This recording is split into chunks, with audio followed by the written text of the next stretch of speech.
Variety is life. Diversification is the order of the day. In fisheries and aquaculture also, we are diversifying greatly from food fish to ornamental fish. The global trade of fish is today about $60 billion. It's happy to note that the ornamental fish, the small colored fish in the tanks of our drawing rooms, is playing a big role, and it's about $9 billion. Here is an opportunity for all of us in the SAARC countries to earn so much more from trade of ornamental fish. If all of us, researchers, the entrepreneurs and the fish traders join, it could bring so much more color to our fisheries and aquaculture. The spectacle of watching multicolored exotic creatures resembling living jewels in a glass container can be a fascinating experience for all age groups. It is no wonder, therefore, that keeping ornamental fish has become one of the most popular hobbies worldwide, and everyone wants an aquarium in their office, restaurant or residence. Ornamental fish farming has now become a lucrative economic activity both in the rural and urban areas. Ornamental fish farming has helped farmers maintain their livelihood or support them with additional business income. Some low-income fisherfolk have even successfully established ornamental fish farming as a small-scale business. The value of international trade in ornamental fish exports has increased at an annual average growth rate of approximately 14% since 1985. The present world trade of ornamental fish is estimated to be $9 billion, of which the total retail trade is about $3 billion, comprising only live animals for the aquarium.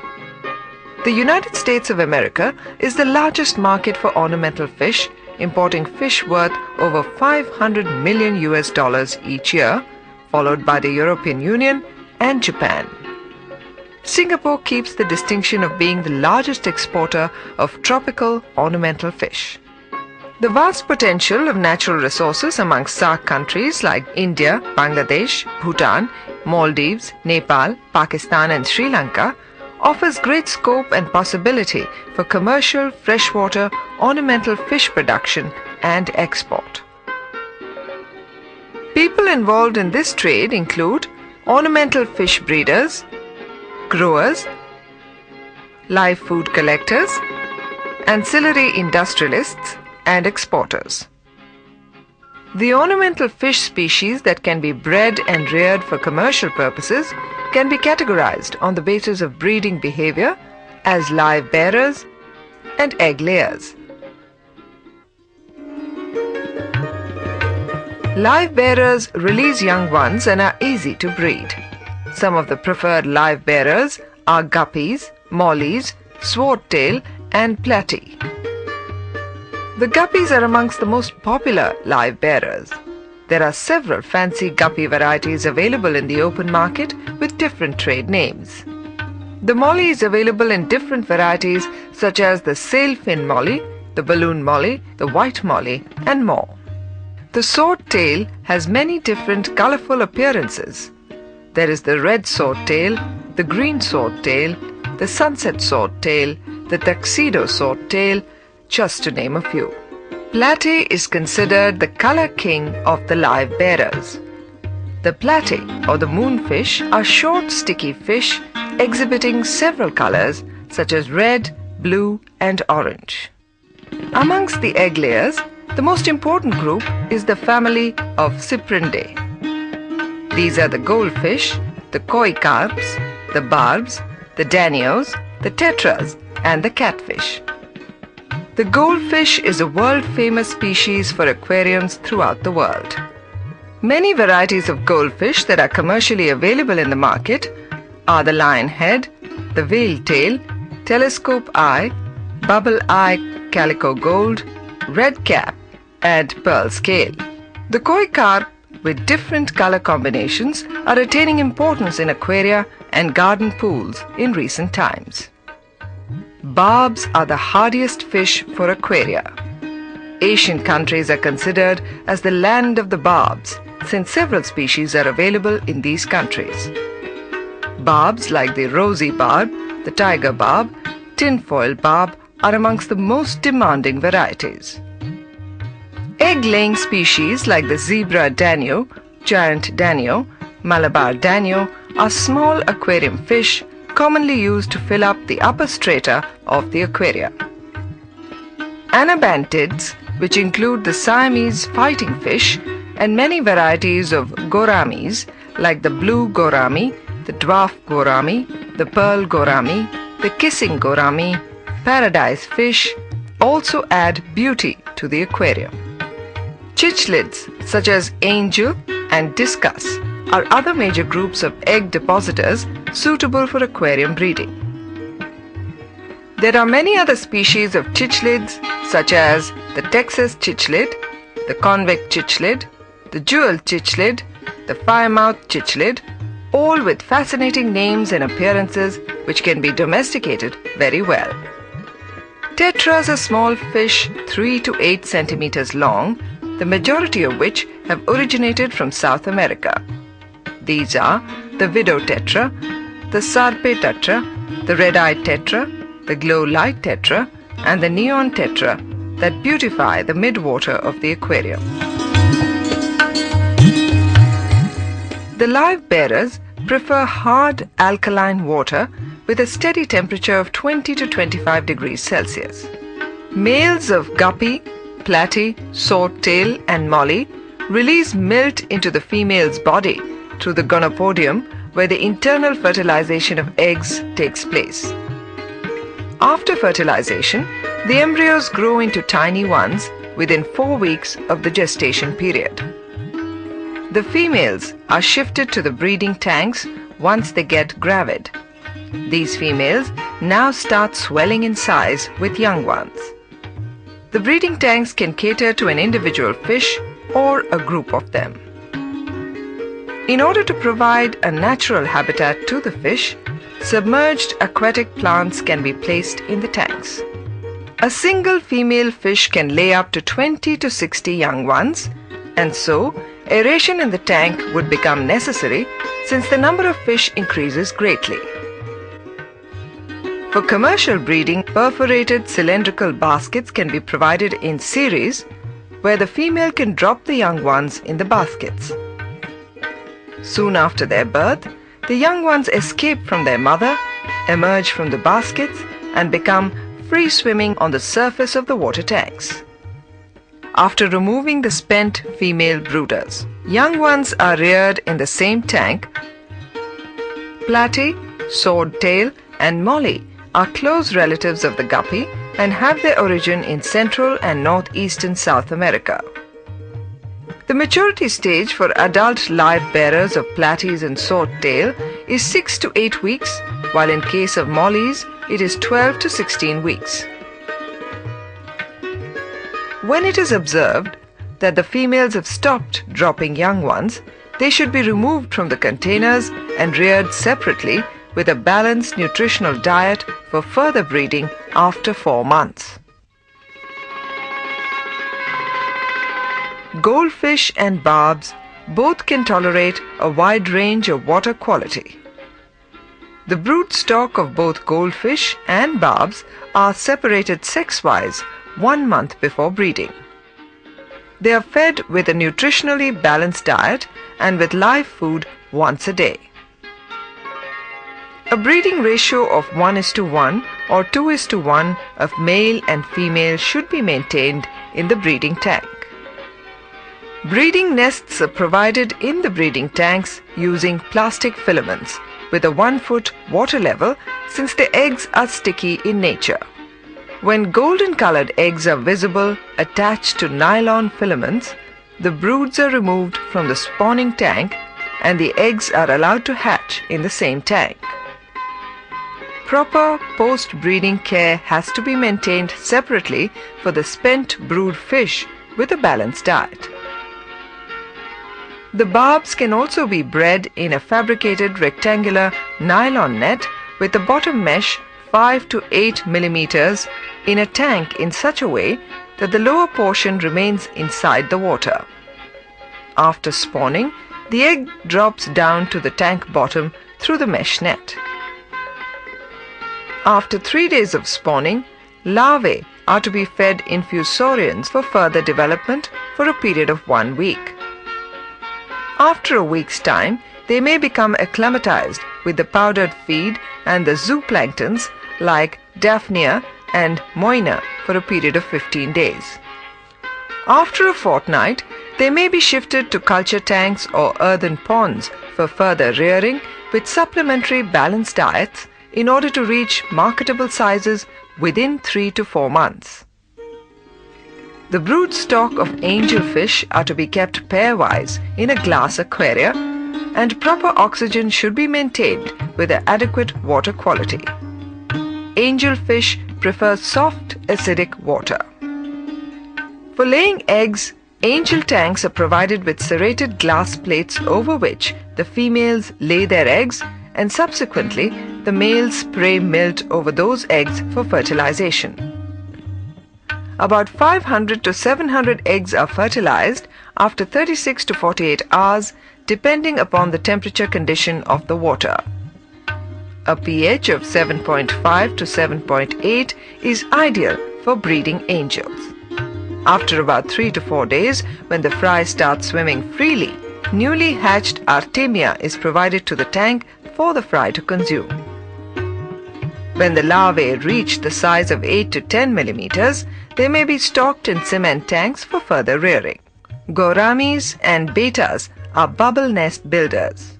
Therefore, the breeding tanks are provided with single matured male and a piece of banana leaf for making a bubble nest by utilizing its saliva. Soon after making the nest, a mature female may be placed in the tank, and it has to be covered with a hard board or any other material in order to make the tank a bit humid.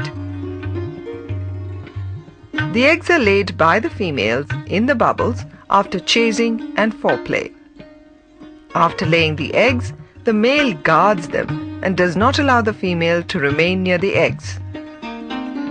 At this time, the female is removed carefully and the male is allowed to guard the eggs till the larvae reach the free swimming stage for a period of 3 to 5 days. Thereafter, the male is also removed and the larvae are fed infusorians so that they reach the stocking size. Training is an integral part of success for an ornamental fish entrepreneur.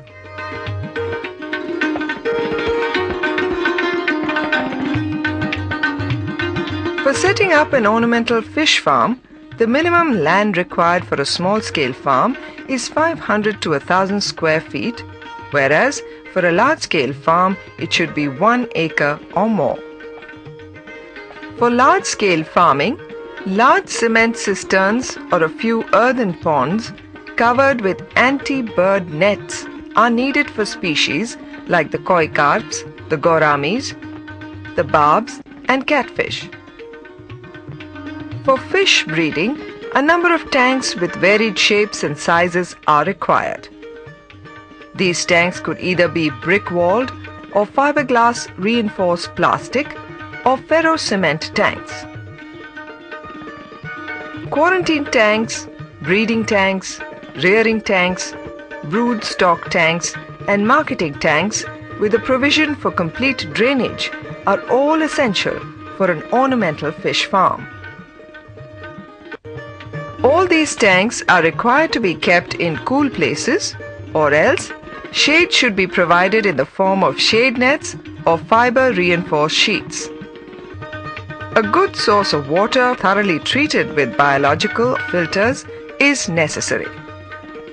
Various types of portable water filters can also be used to improve the quality of water. Water may be added to the fish tanks by sprinkling so that the surface remains cool. An aerator or air blower is also necessary to ensure oxygen supply to the fish. Care should be taken to ensure that brood stocks are free from pathogens and are procured from reliable sources. Brood stock should not be allowed to breed for more than 2 years. All new incoming fish should be quarantined from the resident stock. The production of live fish food, especially for the brood stock and larvae, needs special attention. Fish need live food such as tubifex, daphnia and earthworms, as these contain natural pigments. Agricultural byproducts such as oil cakes, rice bran, rice polish, soybean meal, fish meal or prawn head meal are necessary for preparations of farm-made aqua pellets or granular feed. An ornamental fish farm produce can be exported to different countries provided international airports are available through the region. For domestic supply, the breeding and rearing units may be established near domestic airports, railway stations or bus routes for convenient transportation. A breeder can increase his return by making his production unit more scientific and target-oriented. He should plan to breed and rear more export quality fish. One can start ornamental fish farming with a minimum area of 1000 square feet. In that, the capital investment will be around $1,000 and the recurring expenditure will be around $500. With this expenditure, one farmer can able to earn around $1,000 per year. The profit depends on the carrying capacity, species being bred, and the infrastructure being applied thereto.